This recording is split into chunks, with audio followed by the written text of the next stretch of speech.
صلو علی الحبیب صلی اللہ تعالیٰ علیہ وسلم۔ بسم اللہ الرحمن الرحیم۔ وچون مسکین بربزن مفعیل نفعلیل، قاعدہ معینہ محققان صرف کے برائے زیادت حرف مناسبت مزید فی بمادہ بدلالت از دلالت ثلاثہ یعنی مطابقی و تضمنی و التزامی کافی۔ عزیز طلبہ، پچھلے سبق میں مصنف علیہ الرحمٰن نے بتایا تھا کہ باب تمفعل جو رباعی مزید فی کے بعد باب تفاعل کے ساتھ ملحق ہے، چونکہ باب تفاعل کے ساتھ 8 ابواب ملحق تھے، ان 8 ابواب میں سے جو چھٹا باب باب تمفعل تھا تو اس کے بارے میں کل کے سبق میں مصنف علیہ الرحمٰن نے اختلافی صورت کو بیان کیا کہ صاحب منشئب اور علامہ عبدالعلی کا اس میں اختلاف ہے۔ وہ کہتے ہیں کہ بھئی یہ ملحقات میں سے ہے ہی نہیں۔ صاحب منشئب کہتے ہیں یہ بابی سرے سے غلط ہے، اور علامہ عبدالعلی کہتے ہیں ملحقات میں سے نہیں ہے بلکہ یہ تو باب تفاعل ہے، رباعی مزید فی کا باب ہے۔ یہ باب کہتے ہیں کہ یہ اصل مادہ ہے جیسے تمسکن۔ اب مصنف علیہ الرحمٰن نے بتایا تھا کہ بھئی کسی بھی مادے کے لیے جب اس کو ملحق بنانا ہو تو 2 چیزوں کا پایا جانا ضروری ہے۔ وہ 2 چیزیں کون سی ہیں کہ ایک تو وہ مادہ ثلاثی ہو، اس میں لفظ کی زیادتی رباعی کے وزن پر کر دے، ایک شرط تو یہ۔ دوسری شرط یہ کہ ملحق بھی کے بعد کے معنی کے علاوہ کوئی معنی اس میں نہ پایا جائے، دوسری شرط یہ۔ اور تمسکن میں دونوں شرطیں پائی جا رہی ہیں، اس لیے یہ ملحق ہے۔ اور بھی مصنف علیہ الرحمٰن نے علامہ عبدالعلی اور صاحب منشئب کا کئی طریقوں سے رد فرمایا، لیکن آج بھی مصنف علیہ الرحمٰن علامہ عبدالعلی کا رد فرما رہے ہیں۔ آج کے سبق میں فرما رہے ہیں چون مسکین بر وزن مفعیل۔ دیکھیں کتاب کے اندر وچون مسکین بر وزن مفعیل نفعیل، مسکین بر وزن مفعیل ہے، مسکین یہ سکانہ مادہ ہے اس کا، تو مسکین بر وزن مفعیل۔ مفعیل میں دیکھیں آپ اگر فاکلمہ دیکھیں تو فاکلمے کے مقابلے میں ہے، چونکہ یہ تو خود وزن ہے تو مفعیل فاعل یہ 3 حرف اصلی ہیں۔ تو اسی طرح مسکین یہ میم بھی زائد ہے یا بھی زائد ہے، تو اب اس کا مادہ ہوا ساکنہ، تو کہہ رہے ہیں کہ مسکین مفعیل کو وزن پر ہے، یعنی مسکین میں جو مادہ ہے وہ ساکنہ ہے جس طرح مفعیل میں فاعلہ ہے، تو اسی طرح مسکین میں جو اصلی حروف ہیں وہ 3 ہی ہیں، نہ فعلیل نہ کہ فعلیل، اس کا وزن فعلیل نہیں ہے، رباعی نہیں ہے کہ اس میں 2 لام ہو جائیں، نہیں بلکہ یہ تو 3 حرف ہیں اس میں اصلی۔ اگر فعلیل کے وزن پر ہوتا تب اس کو کہہ سکتے تھے 4 حرفیاں، اور یہ فعلیل کے وزن پر ہے نہیں، اس وجہ سے یہ تو مفعیل کے وزن پر ہے۔ یہ بات مصنف علیہ الرحمٰن کہی اور علامہ عبدالعلی صاحب کا رد کر دیا، کہا کہ بھائی تم نے جو کہا یہ رباعی مزید بھی ہے، ایسا نہیں ہے، 4 حرف اصلی نہیں ہے اس میں بلکہ مفعیل کے وزن پر ہے، اور مفعیل میں 3 حرف اصلی ہیں فعلا، یہ رد کر دیا۔ اب ایک اور علامہ مصنف علیہ الرحمٰن ایک قاعدے کے طور پر ان کا علامہ عبدالعلی صاحب کا رد فرمائیں گے اور اپنے مذہب کو اور قوی اور پختہ کریں گے۔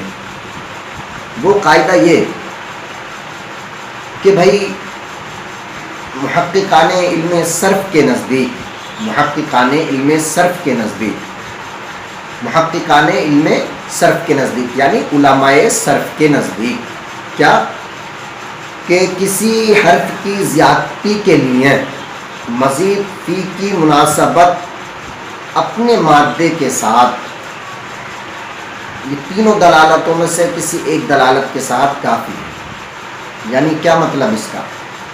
یعنی مزید فی، پہلے دلالتوں کو سمجھ لیں آپ، چونکہ دلالتوں کے بارے میں آپ حضرات کافی خلجان میں پڑھ سکتے ہیں، تو اس وجہ سے میں آپ حضرات کو دلالتوں کے بارے میں تھوڑی منطقانہ بحث کر کے آپ حضرات کو سمجھا دیتا ہوں۔ دیکھیں سب سے پہلی بات تو یہ کہ دلالت کس کو کہتے ہیں، دوسری بات یہ جب دلالت کس کو کہتے ہیں اور جب دلالت جان لیں گے تو پھر یہ جانیں کہ دلالت کی کتنی قسمیں ہیں۔ جب یہ جانیں گے دلالت کی کتنی قسمیں تو اس کے بعد ہم بتائیں گے آپ کو پھر دلالت کی کون کون سی قسمیں ہیں اور کیسے کیسے کیا کیا ان کی تعریفیں ہیں، سب چیزیں میں آپ کے سامنے ابھی بیان کر رہا ہوں۔ دیکھیں سب سے پہلی بات تو یہ دلالت کہتے ہیں کسی چیز کا اس طرح ہونا کہ اس کے جاننے سے دوسری چیز کا علم لازم آئے۔ اس کی مثال میں دے دیتا ہوں آپ کو، جیسے مثال کے طور پر آپ کمرے میں ہیں، سو رہے ہیں، اور آپ نے کھڑکی پر دیکھا کہ دھوپ نکل رہی ہے، دھوپ کھڑکی کے اندر آ رہی ہے۔ جیسے ہی آپ نے دھوپ کو کھڑکی کے اندر آتے ہوئے دیکھا تو اس صورت میں آپ نے یہ اندازہ کر لیا کہ شاید دھوپ نکلی ہوئی ہے، تو یقیناً سورج نکلا ہوا ہوگا.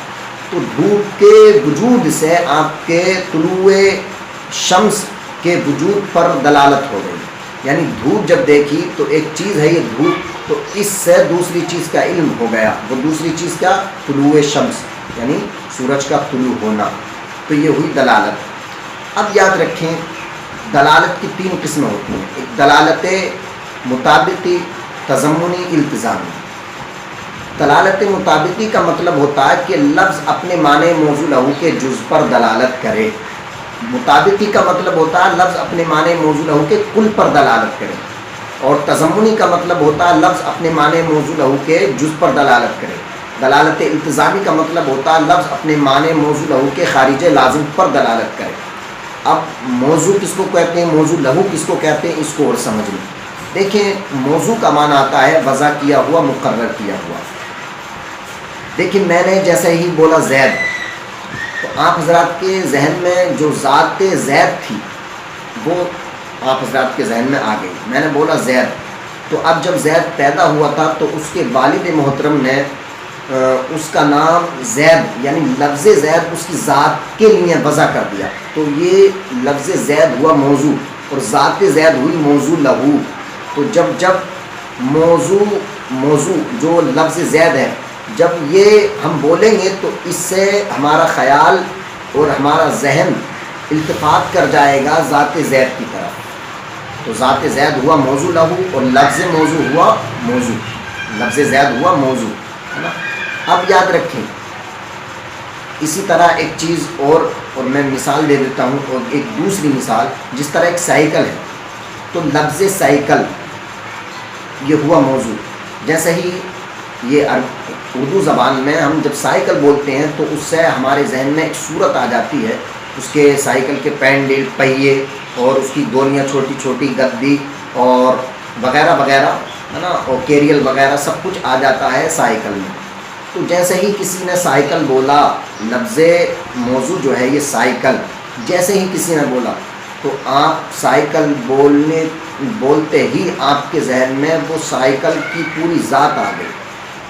تو یہ ہوا لفظ سائیکل موضوع اور ذات سائیکل ہوئی موضوع لہو. تو اب دیکھیں دلالت مطابقی اس کو کہتے ہیں کہ لفظ اپنے معنی موضوع لہو کے جز پر نہیں بلکہ کل پر دلالت کرے.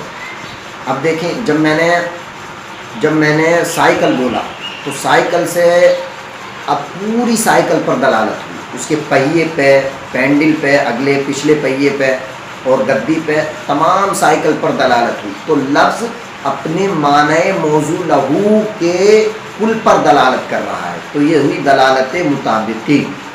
اب دیکھیں اگر میں کہوں کہ سائیکل، اب چونکہ کل میں جز بھی تو داخل ہے، اس کا پہیہ بھی داخل ہے، اس کی گولیاں بھی داخل ہیں، گدی بھی داخل ہے.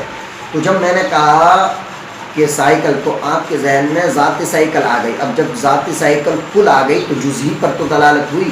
تو اب جب جز پر دلالت ہوئی تو یہ ہوئی دلالت تضمنی، یہ ضمناً پائی گئی کل کے ضمن میں. تو یہ ہوئی دلالت تضمنی. ایک ہوتی ہے دلالت التزامی یعنی عارضی شے پر دلالت کرے، اس کی ذات میں تو نہ ہو بلکہ ذات کے ساتھ لازم ہو، ضروری ہے. دیکھیں اب جب میں نے بولا سائیکل تو آپ کے ذہن میں ذات سائیکل بھی آئی، کل پر بھی دلالت ہوئی اور اس کے جز پر بھی دلالت ہوئی. اب آپ کا ذہن اس چیز کی طرف بھی چلا جائے گا کہ جب سائیکل ہے تو چلانے والا بھی ہوگا، وہ چلتی بھی ہوگی. تو یہ اس کا چلنا یہ ہوئی اس کے لیے خارج لازم. چونکہ چلنا اس کی ذات میں داخل نہیں ہے، چونکہ چلانا ڈرائیور، تو آپ کے ذہن میں یہ آئے گا چونکہ ذات سائیکل کے ساتھ چلنا یہ لازم ہے لیکن ذات میں داخل نہیں ہے. تو یہ ہوئی دلالت التزامی. اس مثال کو ذہن میں رکھیں اور سبق سمجھیں، بالکل آسان ہو جائے گا انشاءاللہ. دیکھیں اب میں نے بتایا تھا کہ جب ملحق بناتے ہیں تو اس میں لفظ کی زیادتی ہوتی ہے، لفظ کی زیادتی ہوتی ہے. ثلاثی میں ایک لفظ زائد کر دیتے ہیں تو رباعی کے وزن پر کر دیتے ہیں، تو پھر وہ مزید فی ہو جاتا ہے. ہم مزید فی میں مادہ ہے، اس میں مزید فی میں ایک مادہ ہے جو 3 حرف کا ہے، یعنی اس مادے کے 3 حرف اصلی ہوں گے. تو اب مزید فی کی مناسبت مادے کے ساتھ، یعنی مزید فی یعنی جو مادہ ہے، مزید فی جو فعل ہے، اگر اس فعل کا ہم اصل مادہ دیکھیں تو اسی مادے کے بارے میں بیان کر رہے ہیں۔ مزید فی کی مناسبت اپنے مادے کے ساتھ تینوں دلالتوں میں سے کسی ایک دلالت کے ساتھ یہ ہو تو یہ کافی ہے اس کے اصل حرف کو پہچاننے کے لیے کہ اس میں یہ حرف ہے۔ اب بتائیں گے، دیکھیں یہ مسکین، دیکھیں آپ، مسکین یہ مفعیل کے وزن پر ہے، اور مفعیل میں جو مادہ ہے وہ فعلہ ہے، اسی طرح مسکین میں ساکنہ مادہ ہے۔ اور مسکین کا معنی کیا ہوا؟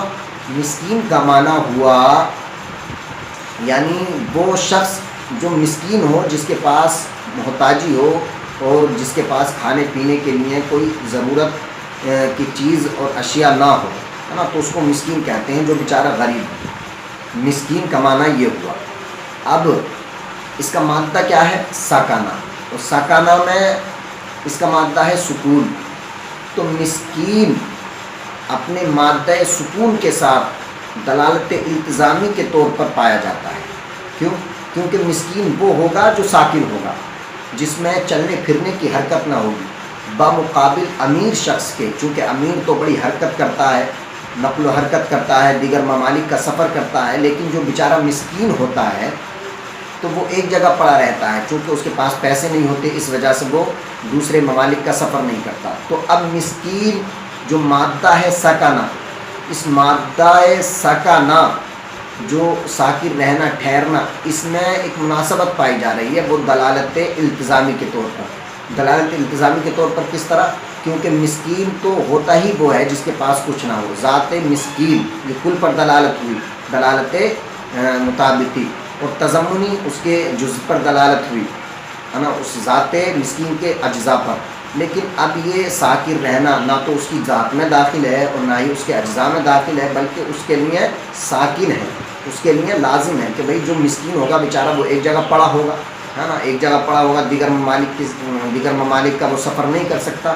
تو اس وجہ سے اس مسکین کا جو مادہ سکنہ ہے، اس سکنہ کی مناسبت اپنے مادے کے ساتھ، سکنہ جو مادہ ہے، مزید فی جو کلمہ ہے، اس مزید فی میں مناسبت اپنے مادے سکنہ کے ساتھ دلالت التزامی کے طور پر پائی جا رہی ہے۔ اور جب اس طرح ہو تو ایک ہی دلالت کافی ہے کہ اس کے مادے کو پرکھنے کے لیے، اور یہاں پر ایسا ہو رہا ہے، اس وجہ سے مسکین کا مادہ سکنہ ہے۔ لیکن جو علامہ عبدالعلی نے کہا کہ میم اصلی ہے، انہوں نے بالکل غلط کہا، کیونکہ یہ میم اصلی نہیں ہے بلکہ مادہ سکنہ ہے۔ انہوں نے بالکل سرے سے غلط بات کہی۔ صحیح یہ نہیں ہے کہ آپ اس کو میم کو اصلی مان لیں، میم اصلی نہیں ہے بلکہ زائد ہے۔ یہی تقریر مصنف علیہ الرحمہ اب کر رہے ہیں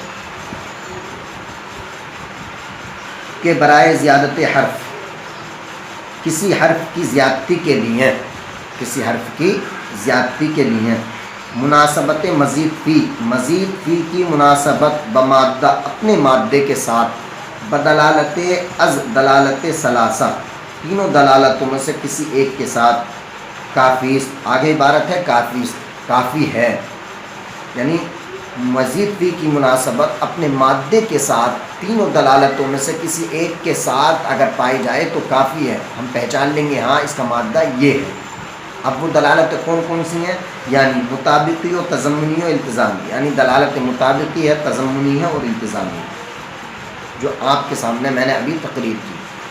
اب بتا رہے ہیں مقتضی زیادت میم است در تمسکن اور مسکین۔ تمسکن اور مسکین میں میم مقتضی زیادت میم، تمسکن اور مسکین میں میم زیادتی کا مقتضی ہے، یعنی تمسکن اور مسکین میں میم زیادتی کا مقتضی ہے، یعنی میم اصلی نہیں ہے بلکہ زیادہ ہے، یہ چاہتا ہے میم کہ میں زیادہ ہوں، یہ بتا رہے ہیں مصنف علیہ الرحمہ۔ اب ان کا رد کر رہے ہیں واضح الفاظ میں، مصنف علیہ الرحمہ بڑی جم کے رد فرما رہے ہیں، چھوڑ رہے نہیں ہیں کسی کو، غصہ آ رہا مصنف علیہ الرحمہ کو۔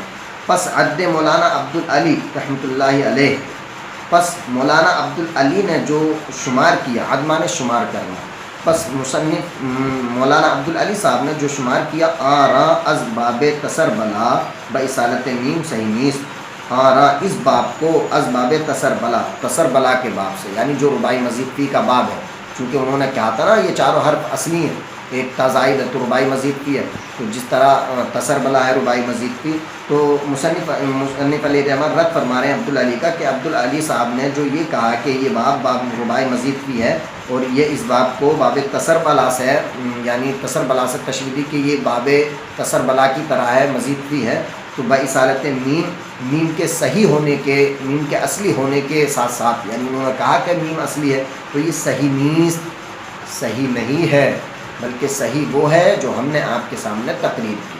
بہت اچھی طریقے سے آپ حضرات کی سمجھ میں آ گیا ہوگا۔ السلام علیکم ورحمۃ اللہ۔